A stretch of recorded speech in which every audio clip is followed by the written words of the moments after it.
Oi, pessoal. Estou aqui hoje para falar de reaprendizagem financeira, é o tema da nossa palestra. Por que reaprendizagem? Porque durante a palestra a gente vai trazer alguns pontos aqui que a gente aprendeu de forma errada e muitos deles a gente nem chegou a aprender. Então, sejam bem-vindos. Qualquer coisa eu vou estar aí no chat para tirar a dúvida de vocês no dia da apresentação e vamos dar início.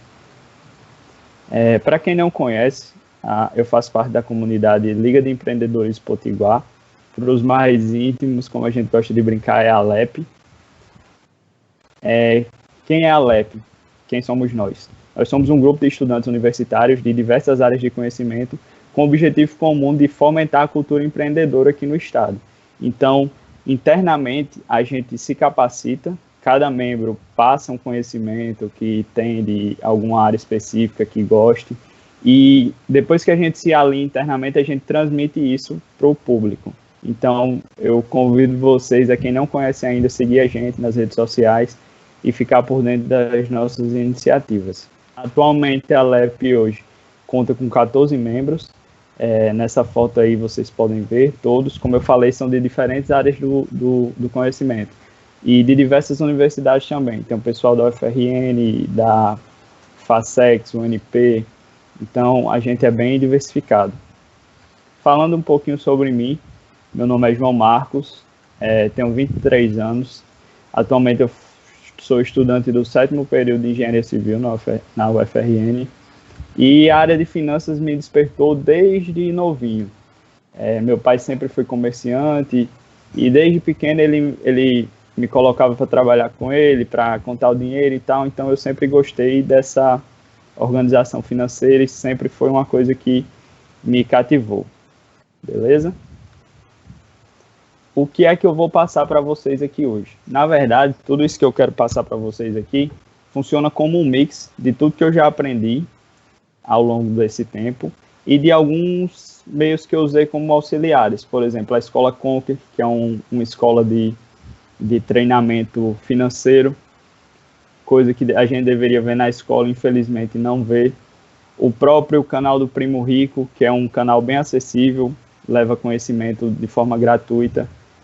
Suno é uma casa de análise, que isso aí já se avança mais um pouco, a gente não vai se aprofundar tanto nesse assunto aqui, mas ela faz análise de investimentos para quem investe em ações, fundos imobiliários. A própria XP também, que, digamos assim, foi um divisor de água na economia e como o brasileiro aplica o seu dinheiro, e diversos livros que eu já li e a minha própria vivência nesse tempo. Então, para vocês hoje aqui, como eu falei, reaprendizagem financeira, a gente vai abordar o tema de forma, digamos assim, um conteúdo introdutório. O que você precisa saber, o que você precisa mudar no seu pensamento atual para você conseguir gerar suas finanças da melhor forma. Vamos falar um pouquinho do cenário brasileiro. Eu trouxe para vocês aqui essas 3 estatísticas, certo? Eu vou comentar um pouquinho sobre cada uma delas. Primeiro, esse de 84%. O que é que significa isso, João? 84%. Esse é o número de brasileiros que têm dificuldade em gerir suas finanças. Mas que dificuldade seria essa?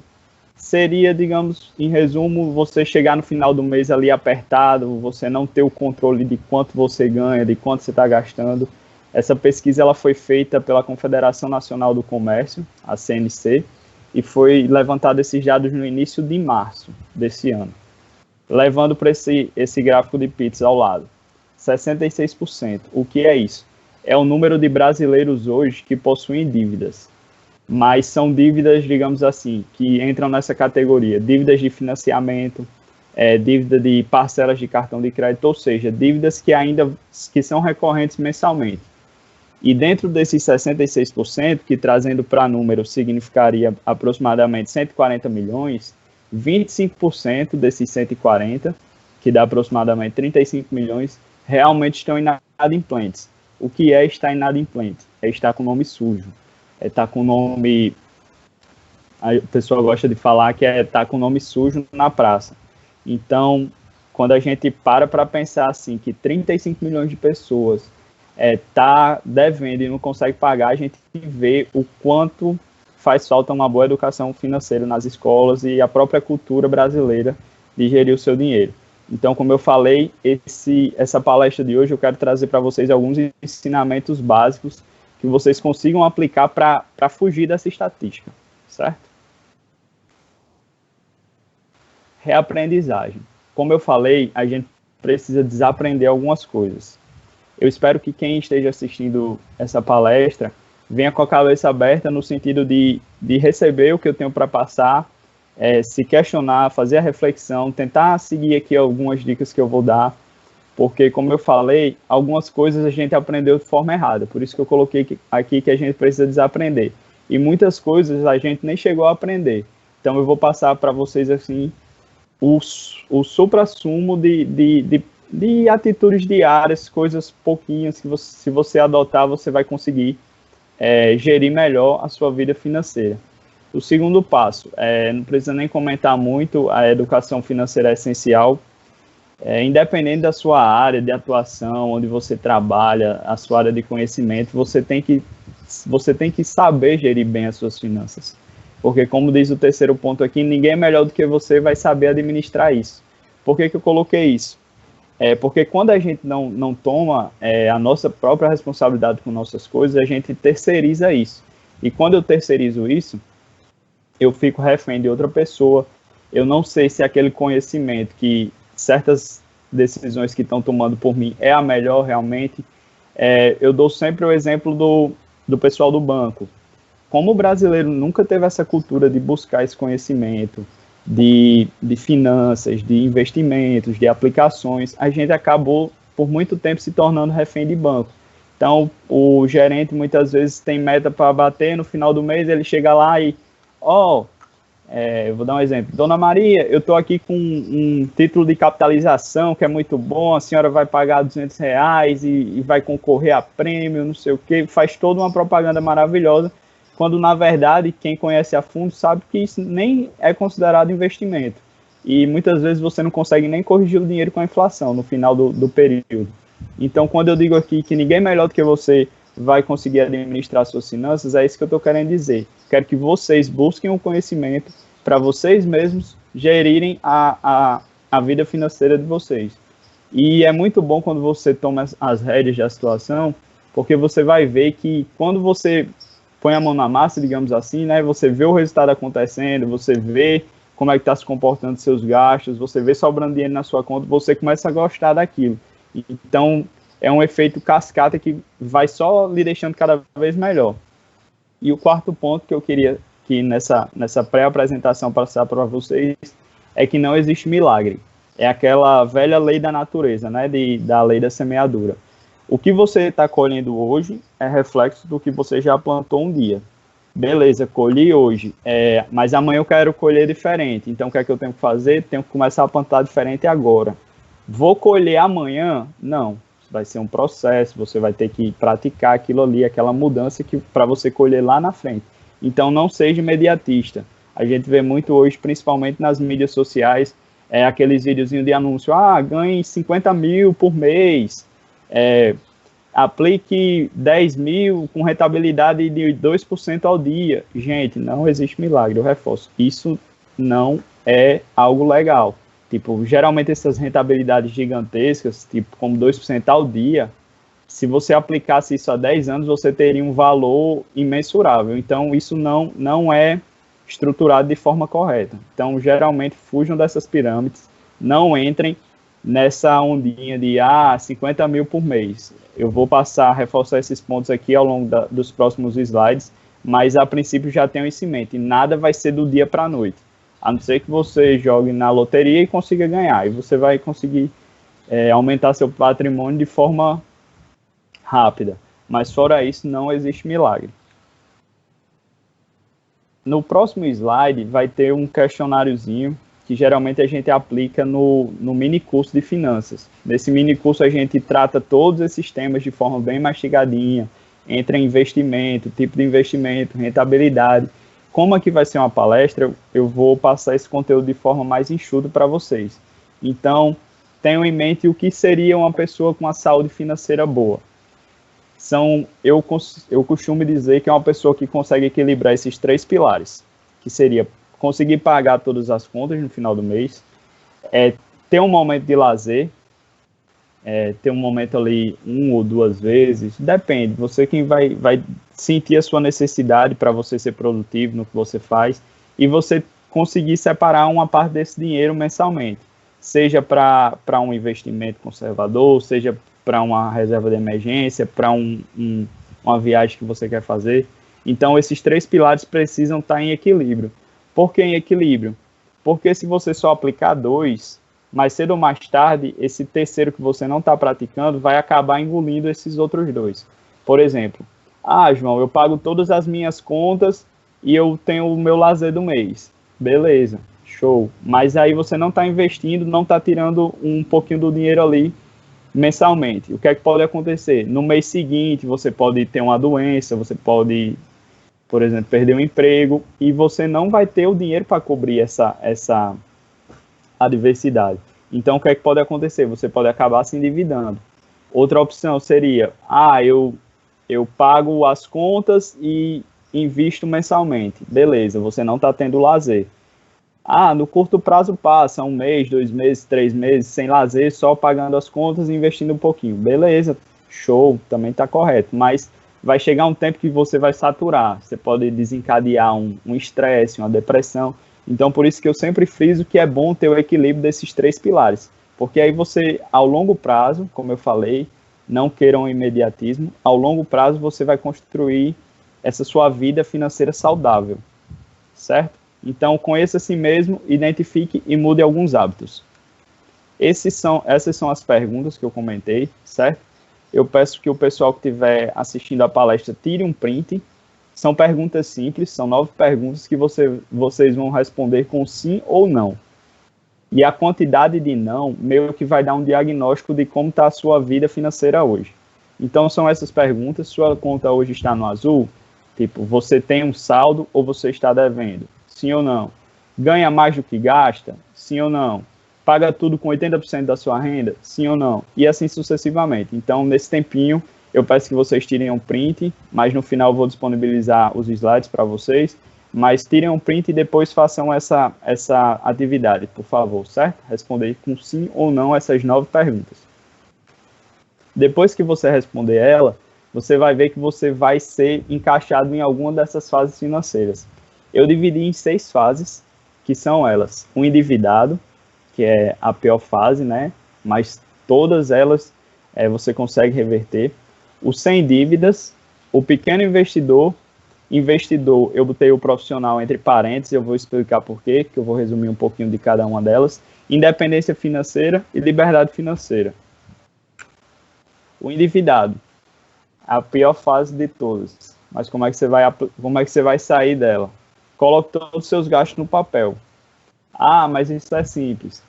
Nem tanto assim, né? Porque geralmente quem está endividado é porque não controla bem suas finanças. Então, vai empurrando tudo com a barriga ali no decorrer do mês e acaba se atropelando sem saber onde é que está o erro. Então, coloque tudo no papel, certo? Define as suas prioridades. É uma dica que muitos conselheiros já financeiros da internet, que está bem popular ultimamente, fala, mas eu vou reforçar aqui. Você vai pegar todos os seus gastos, se você estiver endividado hoje, e vai listá-los por prioridade. Quais seriam as prioridades? O que é que dos meus gastos hoje eu não posso abrir mão de forma alguma? O que seria? Seria o aluguel aqui da minha casa, porque eu moro perto do trabalho, a alimentação da minha família. Beleza, você vai listando do mais importante para o menos importante. Quando chegar no final de tudo, você vai bater lá, vai ver quanto é que você gastou, vai ver o que você deu, e o que é que você vai fazer? Você vai começar a cortar os gastos de baixo para cima. O que eu sempre gosto de fazer a comparação é uma gangorra. Então, o seu ganho pode estar maior, mas jamais os seus gastos podem estar maior. No mínimo aqui um equilíbrio, e eu reforço aqui que é o equilíbrio respeitando aqueles três pilares que eu já falei no último slide lá, de você conseguir pagar todas as contas, de você conseguir separar uma parte para investir e para adversidades, e você ter um lazer até para desopilar de vez em quando. Então, sempre manter essa gangorra no mínimo equilibrado, e se ela pender, que o lado maior seja o do seu ganho, que aí você vai garantir que você não vai ficar endividado. Ah, beleza, cortei aqui meus gastos, classifiquei em ordem de importância, cortei os mais supérfluos, continuo endividado. O que é que eu vou fazer? Eu vou tentar renegociar as minhas dívidas. Ah, não vou conseguir pagar a fatura desse mês. Eu ligo lá no banco antes, estou querendo pagar, mas perdi o emprego, isso justifica realmente, pode ser sincero. A gente sabe que os juros é alto, mas é melhor você tentar renegociar enquanto você pode pagar, do que você deixar essa dívida virar uma bola de neve. E por isso que vem esse tópico aí de baixo, nunca pague o mínimo. Por que eu falo isso, nunca pague o mínimo? Porque lhe dá a falsa sensação de que está tudo bem. Por exemplo, sua fatura foi R$2.000, geralmente o mínimo é 15% do valor da fatura, então é R$300. Aí você, R$300 eu tenho, não tenho os 2.000, mas vou pagar o mínimo. Aí o que é que acontece? Você paga o mínimo, ficou com 1.700 em aberto. Esses 1.700 em aberto vai gerar imposto sobre o valor não pago, vai gerar a tarifa, vai gerar a multa, e o que é que acontece? No outro mês, sem você comprar mais nada em cima, você já vai estar devendo mais de 2.000, que era a sua conta inicial. Então, não pague o mínimo, porque, como eu reforço, dá essa sensação de que está tudo bem, e é uma falsa sensação, uma sensação errada. Então, aconselho, vai ver que não dá para pagar, tenta renegociar antes. A gente vê muitas faturas de cartão, chega lá, divida a sua fatura em até 12 vezes, até 24 vezes. A gente vê que paga um valor absurdo a mais, mas se você vê que você não vai ter condições de pagar, é bom você parcelar esse boleto, e à medida que você se reorganizar, você faz um novo acordo e quita com juros menores essa dívida, beleza? Se livrar de alguns bens é uma saída também para você quitar. Se você, estou muito endividado, mas eu tenho uma moto, tenho um carro, é melhor o quê? Você ficar devendo, tendo esses bens e o seu nome lá surge, sua dívida aumentando, ou você se desfazer de algum deles e quitar essa dívida? É o conselho que eu dou aqui. É você vender coisas de valor que você tem para quitar essa dívida. Em último caso, o extremo, que se alinha um pouquinho com o valor lá de não pagar o mínimo, é não pagar a dívida. Como assim não pagar a dívida? Vou explicar. Se você tem uma dívida muito alta, por algum motivo você se descontrolou, não sei, enfim, você tem uma dívida muito alta que nem essa renegociação você vai conseguir.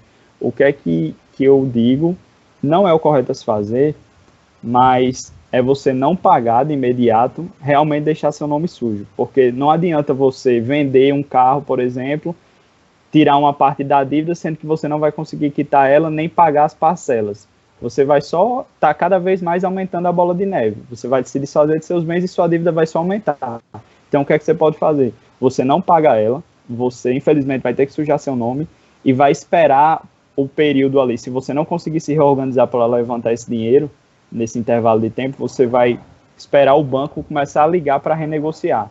Porque, eu não sei se vocês sabem, mas em toda tarifa bancária, ele tem um impostozinho lá, que eu não lembro o nome em si agora, eu posso dizer no dia da apresentação, no chat, que já é considerando uma possível inadimplência. Então, na verdade, o banco não vai estar perdendo esse dinheiro. E eu não sei se alguém aqui já passou por essa situação, mas a gente sabe que quando o nome fica sujo, quando passa 2 a 3 anos, eles começam a ligar, tentando renegociar por um valor igual à dívida inicial ou um pouco menor. Então, é justamente isso que a intenção é chegar nesse ponto de você vai pagar a dívida, não vai ser agora, mas você vai pagar. Então, não adianta sua dívida muito grande, 20 mil, você vender o carro, dá 10 mil, vai ficar 10 mil aberto, no outro mês vai estar 15, no outro 25, então isso aqui vai virar uma bola de neve e você nunca vai conseguir sair dela. É melhor deixar os 20 mil iniciais com o nome sujo, você se reorganiza para tentar pagar, e nesse intervalo aí de 2 a 3 anos você vai pagar realmente o valor que você devia, um valor justo, e você vai conseguir sair dessa. Você não vai ficar com seu nome sujo, você vai conseguir pagar. Então, essa é a fase maior, porque aqui a gente tem que tomar mais medidas para sair dela, e é a fase que eu não quero que nenhum de vocês passem por ela. A segunda fase é a pessoa que não tem dívidas, mas eu gosto até de botar essa imagem do 0 a 0, porque é aquele que ele quita as contas em dia, mas digamos assim que daqueles 3 pilares ele é o que obedece o pagar a conta e o lazer. Tipo, chegou o final do mês aqui, sobrou R$ 200, ele não separa, vou gastar, sobrou aqui, vou gastar. Então ele fica no 0 a 0. Ele sabe quanto ele ganha, ele controla um pouquinho os gastos, mas ele não se preocupa em separar um pouquinho desse dinheiro para uma possível adversidade, para uma emergência. Então é aquele que ele não tem dívida, mas ele vai sempre estar ali empatando, ele não vai conseguir progredir. A terceira é o pequeno investidor. Se o antigo ali estava no 0 a 0, o primeiro investidor é o que faz o primeiro gol, o pequeno investidor, que é aquele que tem a consciência do que está fazendo e obedece os 3 pilares. Por mais que seja pouquinho, esse mês aqui só sobrou 150, mas ele consegue separar, né, já se precavendo por uma possível adversidade. Então, esse seria o pequeno investidor. Geralmente é a pessoa mais organizadinha, que consegue poupar, mas ele ainda não tem um conhecimento técnico para investir em algo mais rentável. Digamos que hoje é a pessoa que ainda deixa o dinheiro na poupança, por não conhecer outros métodos de aplicação, de rentabilidade. Então, seria aquele investidor conservador, certo? Seria o pequeno investidor. O investidor profissional, que eu até comentei lá, que eu botei entre parênteses, se aplica justamente no aperfeiçoamento do pequeno investidor. O que seria esse aperfeiçoamento? Seria o cara que ele já tem um conhecimento maior do mercado, ele investe uma parte do capital dele em renda variável, ele sabe fazer uma avaliação das ações que ele compra. Então, de certa forma, ele consegue investir o capital dele de forma segura, com a rentabilidade maior. Então, esse seria o investidor profissional. E é aquilo que eu reforço, que eu falei no início. A importância de vocês assumirem o controle das finanças de vocês, buscar esse conhecimento, né? Saber fazer essas escolhas. Porque, como eu falei, se você não buscar isso, você vai ficar refém do seu gerente de banco, por exemplo, que vai lhe oferecer um tipo de capitalização que no final você vai perder dinheiro. Então, por isso, a importância, não só por gostar dessa área, mas por tudo isso aqui que eu vou falar e que vocês vão ver ao longo da palestra, a importância de você saber, de você ter as rédeas da sua vida financeira. Depois do investidor profissional, chega a sua independência financeira e a liberdade financeira. Às vezes o pessoal confunde, acha que é a mesma coisa, mas eu criei uma categoria diferente e eu vou explicar como eu divido. O que é independência financeira? Independência financeira é aquele cara que tem uma aplicação ali e os rendimentos dessa aplicação mensalmente conseguem cobrir as despesas dele. Por exemplo, eu tenho um capital aplicado hoje, vou dar um exemplo aqui, R$100.000. Esses R$100.000 me rendem, gente, é um exemplo esporádico aqui, não é até difícil encontrar, mas esses R$100.000 me rendem 10% ao mês, beleza. Então, eu tiro R$10.000 todo mês só de rendimento. Então, se a minha despesa mensal é R$8.000, ou 9 ou até 10 mil, eu consegui a minha independência financeira, porque eu consigo cobrir todas as minhas despesas sem precisar trabalhar, só com o rendimento do valor que eu já tenho aplicado. Deu para entender? E qual seria a diferença da liberdade financeira? A liberdade financeira, como a imagenzinha aí tá mostrando, é o cara que ele tá ali parado sem fazer nada e o dinheiro tá só caindo. Que geralmente são os donos de negócio, empreendedores, alguém que criou um negócio escalável, uma coisa que funciona sem ele estar ali trabalhando todo dia. Então, a diferença da liberdade é essa, você está ganhando mais enquanto você não está trabalhando. E aí que a gente fala, né? A liberdade porque você trabalha se quiser, você escolhe trabalhar ou não. E outro ponto também que diferencia o da liberdade é que você tem o poder de escolha. Por exemplo, no exemplo de cima que eu falei da independência, você tem um padrão de gasto de entre 8 e 10 mil reais. Beleza, seu rendimento cobre isso. Mas você não pode exceder aquilo, porque senão você vai desfalcar o seu patrimônio aplicado. Enquanto que a liberdade financeira, você vai estar recebendo tanto dividendo ali de aplicação, de imóveis, seja lá o que você aplicar, da sua empresa, que você tem um poder de escolha, de, por exemplo, esse mês eu gastei 10, beleza, quitei tudo ali. Esse mês eu gastei 20, também beleza, consegui quitar tudo ali. Então a ideia é essa, certinho? Indo agora para um pouco do pensamento, a mentalidade que eu falei, que eu gostaria que vocês tivessem, o porquê que muito brasileiro é endividado, e muitos, não só brasileiro, muitos povos no mundo. O comportamento, a finança comportamental, que chama, na verdade, que é o comportamento de rebanho, é você ser espelho daquilo que está ao seu redor, né? Às vezes a gente faz gasto que nem precisa só porque alguém influenciou a gente, algum parente, algum amigo, ou para ter esse senso de pertencimento a um grupo específico, quando na verdade você não teria condições de fazer aquilo.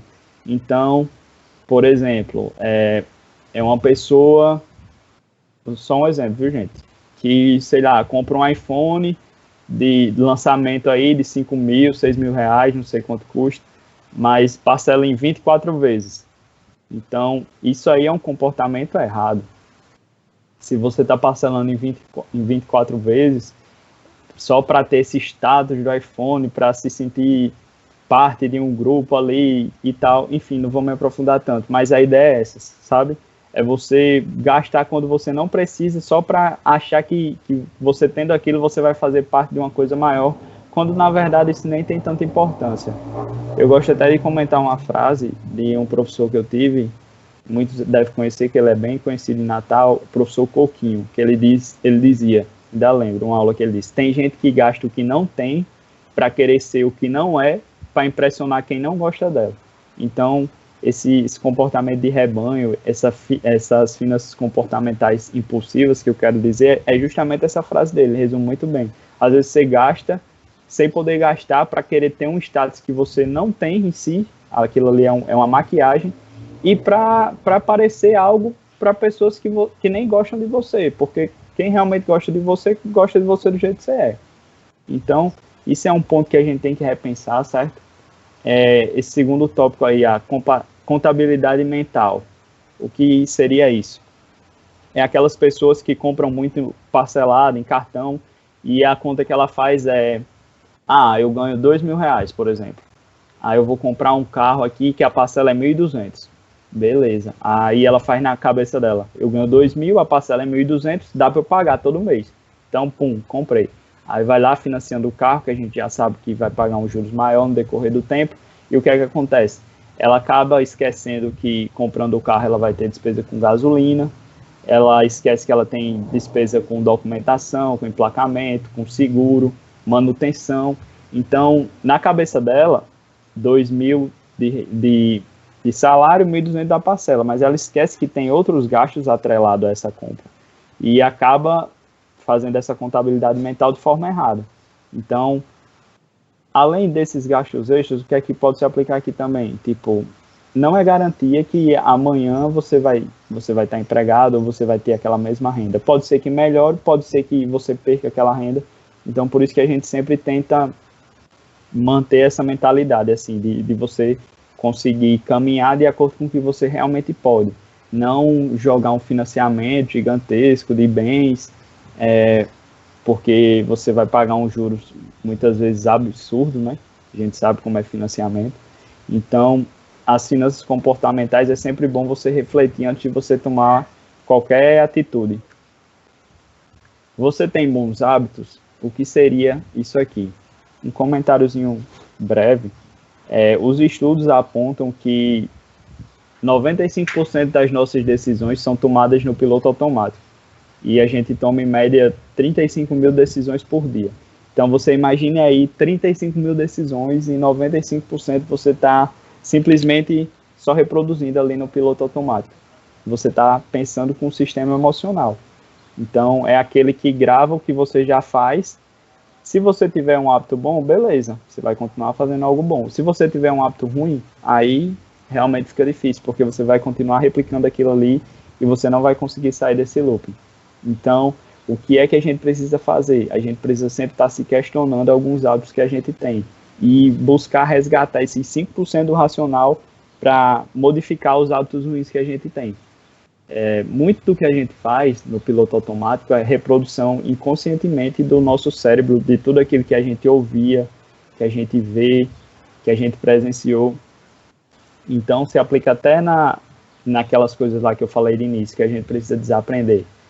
a gente tem ainda a crença, o brasileiro tem a crença de que falar de dinheiro é algo errado, é algo feio, que se eu falo de dinheiro é porque eu sou ganancioso, que quem é rico é mau caráter, enfim, caráter não quer dizer com conta bancária. Do mesmo jeito tem gente que tem dinheiro que tem má índole, tem gente sem dinheiro que também tem má índole e vice-versa. Então isso aí, a conta bancária não quer dizer nada, vai da essência de cada pessoa. Então o que é que eu queria reforçar aqui é de você tentar mapear esses maus hábitos, principalmente na parte financeira aqui, que é um tema da nossa palestra, que é aquele negócio que eu falei no último slide. Será que eu estou realmente precisando fazer certas compras ou eu estou apenas seguindo uma boiada, estou seguindo um checklist aqui que me impõe, por exemplo, que eu tenho que ter um carro com 22 anos, que eu tenho que ter um apartamento com 25 e eu tento seguir aquilo ali a qualquer jeito sem me preocupar com o endividamento que eu vou ter. Então, eu convido vocês a fazerem essa reflexão. Como é que eu consigo reprogramar isso, né? Como eu falei, você vai ter que usar os 5% ali do seu racional para tentar refiltrar tudo aquilo ali que já está no seu piloto automático.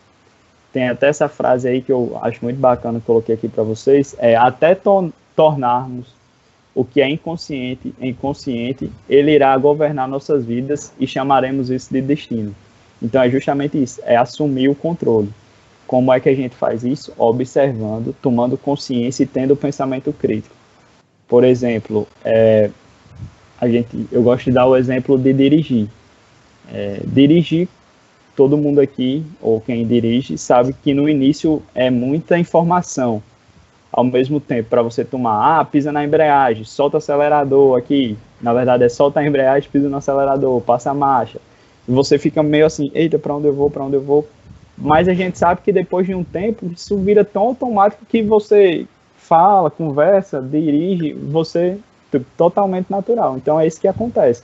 Como eu falei, isso pode acontecer com hábitos bons e infelizmente pode acontecer com hábitos ruins. Por isso que você tem que estar sempre tendo essa autoanálise de si, esse pensamento crítico, para ver o que você pode melhorar. E como é que eu consigo mudar isso?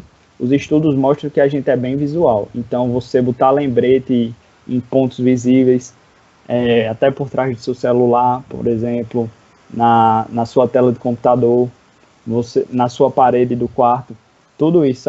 Um hábito aqui ruim que eu tenho de não notar meus gastos, aí eu deixo no celular aqui atrás ou dentro da carteira um papelzinho, fazer o controle de tudo isso que eu gastei hoje, por exemplo. Quando você tem esse controle visual, você é mais fácil de aplicar. E para finalizar a questão do comportamento, né, do nosso cérebro, da formação de hábitos, eu coloquei aqui o poder do convívio. Eu esqueci o nome do estudo que eu li para botar esse dado aqui, mas 71% dos nossos hábitos, eles são réplicas do pessoal que a gente convive. Então, mais uma vez, vai aí o filtro das boas e más companhias. Mas no sentido de hábitos ruins, que as pessoas que você convive têm.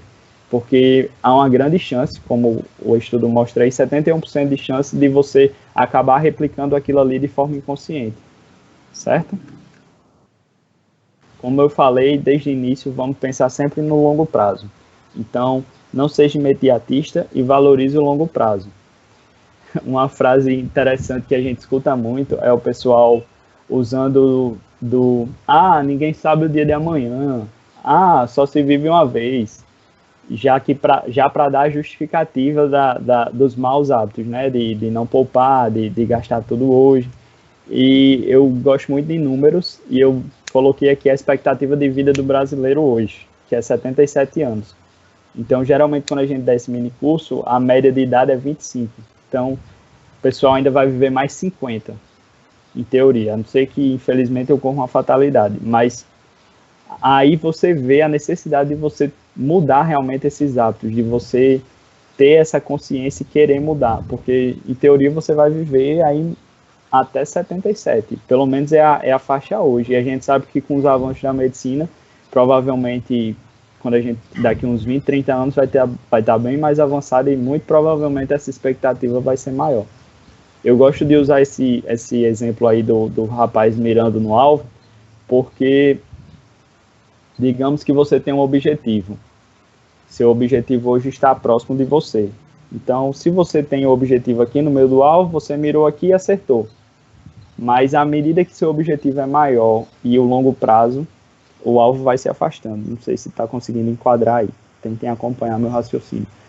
Se você tem um hábito ruim, sua flecha vai baixar um pouquinho, certo? Então, no curto prazo, beleza, você vai estar próximo do seu alvo. Mas no longo prazo, o simples fato de um hábito ruim, que significa a sua flecha, ela vai baixar um pouquinho. E no longo prazo, imagine 5 anos, essa flecha vai estar longe desse objetivo. Então, do mesmo jeito, é se você potencializar um hábito bom.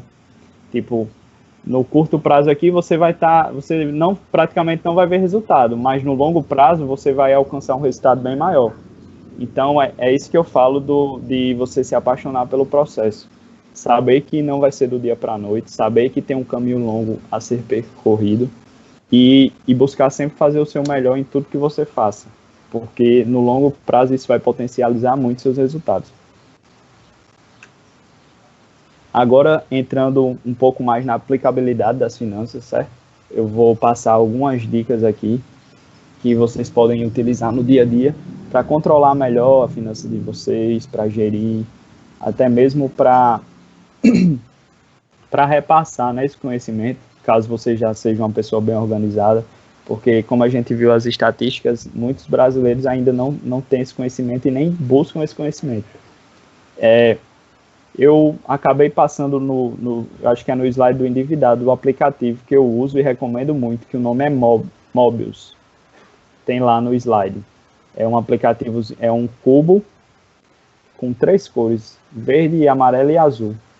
Mas o nome é Mobius. Ele é muito intuitivo, é fácil de aplicar. Eu sempre recomendo para o pessoal que não tem esse controle dos gastos, você utilizar ele para anotar suas despesas. Ele é gratuito e você consegue separar suas despesas por categoria. Tipo, abasteci o carro, aí você vai lá, joga R$150 na categoria de transporte. Almocei hoje, gastei R$15. Você vai, joga esse gasto na categoria de alimentação. E assim vai, você tem umas categorias pré-estabelecidas e você também pode criar as suas categorias de acordo com a sua necessidade. Então, recomendo demais. No dia da exibição, eu vou também deixar o link aí para vocês baixarem ele. E agora vamos voltar para o nosso tema aqui, que é sobre saber gastar. Essa imagem aqui da corrida de ratos, ela é bem emblemática, porque esse termo ele foi criado por um autor, eu não sei se ele é chinês mas o nome dele é Robert Kiyosaki. Ele escreveu um livro bem famoso que o nome é Pai Rico, Pai Pobre. E ele trouxe esse conceito da corrida de ratos. O que seria a corrida de ratos? Seria você correr e nunca sair do lugar. E o que é que se aplicaria a isso? Justamente a falta de gerência do dinheiro da forma correta. Por exemplo, hoje eu trabalho aqui, ganho R$1.000 e gasto os R$1.000. Então eu trabalhei o mês todinho, só paguei minhas contas. Aí eu entro em outro mês, ganho mais R$1.000, gasto mais R$1.000. Então eu estou correndo sem sair do lugar. Beleza, mas recebi uma promoção. Se você não tiver aquele hábito dos 3 pilares, de todo mês estar separando um pouquinho para aplicar, para ter uma reserva de emergência, você vai continuar na corrida de rato. Por quê? Você vai ganhar 1.500, mas você vai passar a gastar 1.500. Então você vai ser um loop infinito. Se você ganhar R$50.000 e você não tiver essa mentalidade, você vai continuar gastando 50 mil. Então você nunca vai acumular patrimônio. Quando você não acumula patrimônio, você não consegue viver de renda passiva. Então, vai dificultar esse seu enriquecimento e a independência e liberdade financeira no longo prazo. Um conceitinho que eu dou, para quem gosta de comprar por impulso, precifique a sua hora. Por exemplo, hoje o salário mínimo, vou fazer um cálculo aqui com valor fechado para ficar mais fácil. Por exemplo, eu ganho R$10.000, ganho R$1.000, 10 mil é muito. Ganho R$1.000, trabalho 10 horas. Então, a minha hora está saindo a R$100. Então, quando eu quiser comprar uma coisa, é um exemplo fictício, né, gente? A gente sabe que pelo salário mínimo e a hora trabalhada é bem menos que isso. Aí eu sei que minha hora vale R$100. Aí eu quero comprar um celular que é 500. Esse exemplo está bem fora de ordem, mas vamos lá. Então, eu fazia essa analogia. Para comprar esse celular aqui equivale a 5 horas do meu trabalho. Vale a pena? Entenderam a ideia? É mais ou menos isso. Porque aí você questiona quando você for comprar o que não necessita ser. Caramba, eu tenho que trabalhar, por exemplo, 2 semanas só para comprar isso, que eu nem preciso tanto assim. Então, a ideia de você precificar a sua hora é justamente essa. Saber quanto você vai trabalhar para comprar aquilo, saber se realmente aquilo é necessário para você. E uma técnica que é bem utilizada para pessoas que gostam de comprar por impulso seria essa QP2A, que é antes de comprar qualquer coisa você se perguntar, eu quero isso? Beleza, quero. Mas eu preciso disso? Não. Então você desiste da compra. Eu quero isso? Quero. Preciso disso? Preciso. Eu posso comprar? Seria a parte do dinheiro aqui. Tenho dinheiro. Não tenho dinheiro, então desiste. Aí vai, quero. Preciso? Sim. Posso comprar? Posso. Tem que ser agora? Então esse agora é a última pergunta. Então se realmente você precisar, você vai comprar. Porque você já vai ter passado por todas as etapas. Mas se não precisar, você releva aquilo ali e você vai ver que você nem precisava daquilo. Eu gosto até de dar o exemplo que quando a gente precisa comprar algo, a gente está com aquilo na cabeça há muito tempo.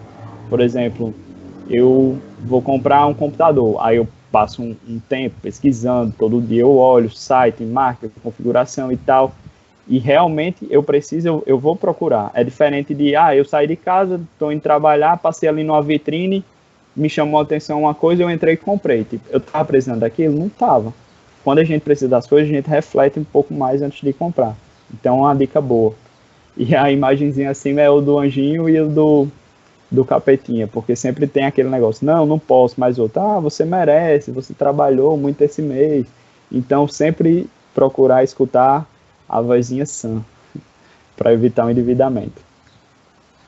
Essa regra 50, 30, 20, ela é bem popular, mas como eu coloco aqui, cada um cria a sua. Mas eu vou explicar em que ela se consiste. É você destinar 50% da sua renda para gastos essenciais, 30% para o lazer, que seria aqui, ou para coisas que desejos, como o próprio nome diz aí, e 20% para ser poupado. Como eu falei, é algo bem pessoal. Tipo, minha proporção é diferente atualmente. Mas é um pontapé inicial para quem não tem esse controle ainda. Você conseguir aproximar 50% dos seus gastos fixos ali, tentar pagar todos eles com 50% da renda, 30% você usa para o lazer, para uma viagem que você queira fazer, e 20% você reserva. Tanto para a sua reserva de emergência, quanto para futuros investimentos, e retoma lá para aquilo que eu falei de acontecer alguma adversidade, você está preparado. Como é que eu posso melhorar também? Lembra da historiazinha da gangorra? Beleza, listei ali, cortei os gastos, ainda vai ser insuficiente, só cortando os gastos, porque vai chegar ao ponto que eu não vou conseguir mais cortar gasto nenhum. Então, qual é a outra solução? É eu passar a ganhar mais. E como é que eu ganho mais? Ou você empreendendo, ou você tendo outra fonte de renda, um segundo trabalho, ou a renda passiva, como eu comentei, que é o retorno dos seus investimentos, que você só vai ter ela se você conseguir viver com menos do que você ganha. Então, eu gosto de passar para o pessoal o seguinte: qual é a sua atividade principal hoje? Eu tenho um trabalho fixo sou professor, por exemplo. Aí beleza, eu ganho R$2.000, vai ser sempre R$2.000. Aí o que é que eu uso? Eu uso esses 2.000 para pagar minhas contas, respeitando essa regrinha de ter o meu lazer e separar pelo menos 20%. Aí o que é que eu faço? Eu posso buscar uma atividade secundária, que seria uma renda extra. No caso do professor, ele pode dar aula particular no fim de semana. Então, essa renda extra, já buscar investir para, no decorrer do tempo, essa renda extra que ele investe, gerar a renda passiva. Porque aí vai gerar o efeito dos juros compostos. E com o passar do tempo, ele vai ter cada vez mais renda passiva entrando e vai ser aquilo que eu expliquei no início, de você conseguir alcançar a independência financeira, a ponto de seus rendimentos pagarem todos seu custo mensal. Aqui eu dou algumas dicas de como você ter renda extra. Eu coloquei aqui: venda serviços que você domina. Por exemplo, no caso do professor, ele pode vender aulas particulares. E eu deixei até o nome aqui de uma plataforma, que é o Workana, que ela é muito boa para você fazer freelancer. independente da área de trabalho de vocês, se vocês tiverem alguma habilidade, vocês podem entrar lá, faz o cadastro e oferece o serviço de vocês. Que aí, por exemplo, eu sou designer, eu crio artes. Aí eu trabalho numa agência na semana, mas eu tenho a noite livre. Aí eu vou lá, entro, faço meu cadastro, digo que eu faço artes e tal. Quem estiver procurando uma arte, que for procurar na plataforma, vai ver teu nome lá e é uma forma de você fazer uma renda extra. Google Ads, que é o retorno que monetiza quem tem canal ou produz conteúdo na internet. Infoprodutos, que seria você criar conteúdo para vender, que são os cursos que o pessoal, muita gente está vendendo na internet hoje, tem se tornado bem popular. Link de afiliados, é justamente você se filiar a um infoproduto. Por exemplo, eu sou produtor de conteúdo e eu vou vender na internet um treinamento financeiro. Beleza, eu sou um produtor e eu vendo meu infoproduto. Mas eu posso disponibilizar em uma plataforma o link para afiliados. Aí, beleza, eu disponibilizei o link de afiliado para Maria. Aí Maria é minha afiliada. Todo produto meu que Maria vender, ela vai receber uma porcentagem daquele produto.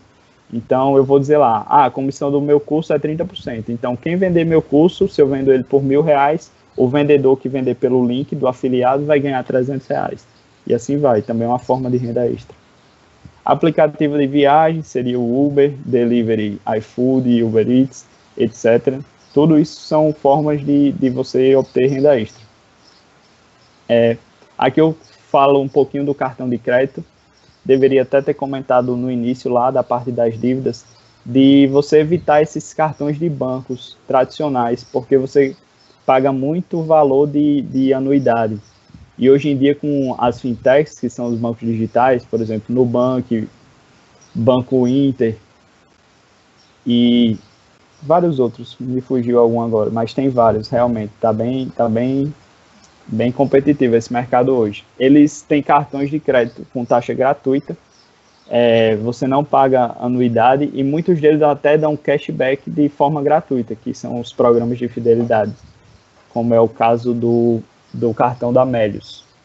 Vou indicar para vocês depois. Como eu falei, esses arquivos, no dia da apresentação eu vou estar acompanhando a sessão, eu vou disponibilizando no chat esses links para vocês. Programas de fidelidade você pode usar para acumular pontos. O Rewards é um programa da Nubank que eu utilizo e recomendo muito. Nubank é o banco digital que revolucionou o mercado, né? Um dos pioneiros. Tipo, você não paga nada pela conta, não paga nada pelo cartão. Então, também vou passar para vocês esse link no dia. Quilômetros de vantagem, para quem abastece muito, os postos de Ipiranga, os postos Petrobras também tem o Premia, que é você cadastrar seu CPF, você começa a receber pontos por cada abastecimento que você faz. E esses pontos você pode reverter em passagem aérea, em ingresso de cinema. Então, ter esse conhecimento, você não vai ganhar muito dinheiro com isso, mas são coisas que, acumulando no final de um ano, você consegue comprar uma viagem, conhece uma cidade nova, sabe? Esse conhecimento que, quando a gente põe em prática, faz uma diferença. Então, buscar isso sempre. Rentabilizando aplicativos, também vou disponibilizar esses links aqui para vocês. Esses aplicativos que eu coloquei aqui são considerados carteiras digitais, que foi PicPay, AMI, Melius e Recarga Pay.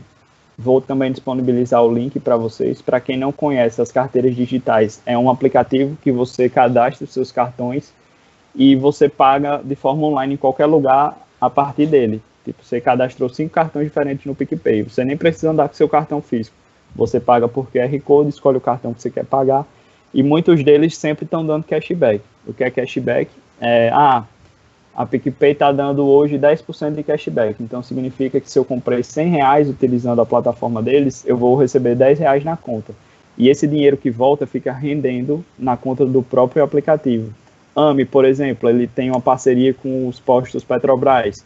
Você cria a conta na AMI, paga o abastecimento através da plataforma deles e você consegue retornar 10% do valor que você abasteceu. Então, aquilo que eu falei, como os pontos lá, esses aplicativos no decorrer de um ano vai lhe gerar uma renda extra, que você muitas vezes nem conhecia, mas é fácil de aplicar no seu dia a dia. Tá chegando ao fim aqui da nossa palestra, certo? Como eu falei, eu estava até um pouquinho desacostumado, que sempre que eu dou esse assunto, eu dou como um mini curso e ele dura 4, 5 horas, ou uma manhã, ou uma tarde inteira. E hoje eu tentei trazer aqui o máximo enxuto para vocês. Convido novamente a seguir a nossa página para ficar por dentro das novidades, conhecer um pouco melhor o nosso trabalho. E eu deixo para vocês aqui, como foi uma palestra de um conteúdo mais introdutório, alguns livros iniciais para quem quer buscar o conhecimento da parte financeira, quer administrar melhor suas finanças, quer entender melhor como é que funciona tudo isso. Os livros que eu indiquei aqui Eu Vou Te Ensinar a Ser Rico. Ele é um amarelinho, o escritor é um israelense bem Ruel, alguma coisa, um nomezinho assim, bem parecido. O Me Poupe, que ele é de uma youtuber bem conhecida, que é a Natália Arcuri, também é muito bom. Ela já até dá uma entrada na parte de investimentos mais conservadores, investimentos de renda fixa. Os 10 Mandamentos da Prosperidade, que é de um autor, Marco Silvestre, foi um dos primeiros autores, junto com Gustavo Cerbasi, a escrever livros que falam das finanças pessoais. Então, eu indicaria esses 3 para o pessoal que está começando. Vou deixar meu contato também para quem quiser pedir dica ou se aprofundar um pouco mais, também a gente pode ajudar vocês. E por fim, coloquem em prática tudo que foi falado aqui. Como eu falei, eu estava até desacostumado, foi dado de forma mais rápida, mais dinâmica esse treinamento. Como eu falei, no mini curso ele é bem mastigadinho, mas espero que eu tenha conseguido passar para vocês o conteúdo, né? Essas reflexões que a gente deve fazer antes de comprar alguma coisa, antes de ter de fazer um gasto específico que a gente não vai ter como pagar no longo prazo. Reforço o que eu falei no início, não existe milagre. Então, esqueça os 100k de faturamento em um mês, Hotmart. É inclusive uma plataforma de link de afiliado, mas o pessoal usou ela tá usando muito de forma errada, né? O pessoal cria um curso prometendo dinheiro fácil para vender esse curso e ganhar dinheiro fácil. Então, da mesma forma que tem produtos bons sendo vendidos lá, tem esse pessoal que usa de má fé, digamos assim, né? Para atrair o pessoal pela ganância do dinheiro fácil. Então, como eu falei, não queira pular etapas. Lembra da historiazinha lá da flechinha. Quanto um pouquinho mais que você fizer todo dia, você vai alcançar um resultado bem grande no longo prazo. Da mesma forma que se você fizer um pouco menos todo dia, também no longo prazo você vai ter um resultado ruim. Então, tenham isso em mente, gente. Eu sou suspeito de falar da área de finanças, porque eu gosto muito, realmente. Eu leio livros, eu assisto palestras, eu vejo os vídeos, eu gosto muito e, como eu falei, é um conteúdo essencial. Quando a gente tem esse conhecimento, quando a gente vê o nosso dinheiro aplicado, vê o nosso dinheiro rendendo, vê que está sobrando dinheiro, a gente cada vez mais tem mais, eu ia dizer tesão, mas é isso mesmo, é a estiga daquilo, sabe? De você querer aprender ainda mais aquilo, você conseguir fazer uma aplicação melhor, mais consciente. Então, só fugindo aqui um pouquinho do assunto, quando dominar tudo isso aqui que foi trabalhado, que você passar a investir em renda fixa, renda variável, você se sente até mais confiante com respeito às oscilações do mercado. A gente sabe que a gente está passando por uma pandemia agora e o mercado chegou a cair quase 50%. Mas quando você tem o conhecimento das empresas que você está comprando, das ações que você está comprando, você fica mais tranquilo, porque você sabe que aquilo ali é uma precificação atual e não transmite naquele momento o valor da empresa que você comprou. Então, como eu falei, é um processo.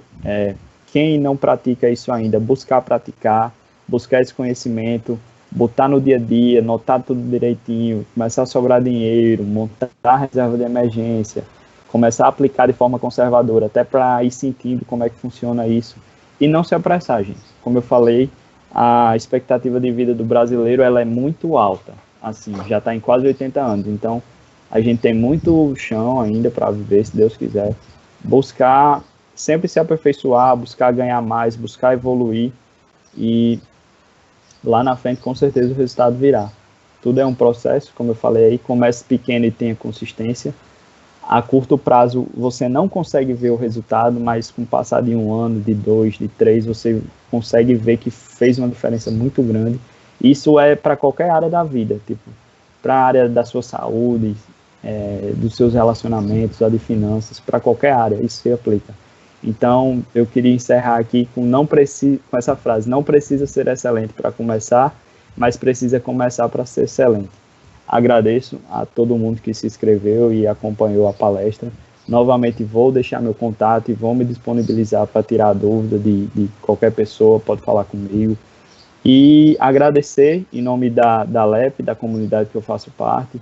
Eu estou lá há 1 ano e eu só cresci depois que eu me juntei com o pessoal lá. A gente é um grupo muito unido, aprendi muito com eles. Deixo aqui meu agradecimento também para eles. E sigam as nossas redes sociais. E é isso, gente. Agradeço a todos vocês. Muito obrigado.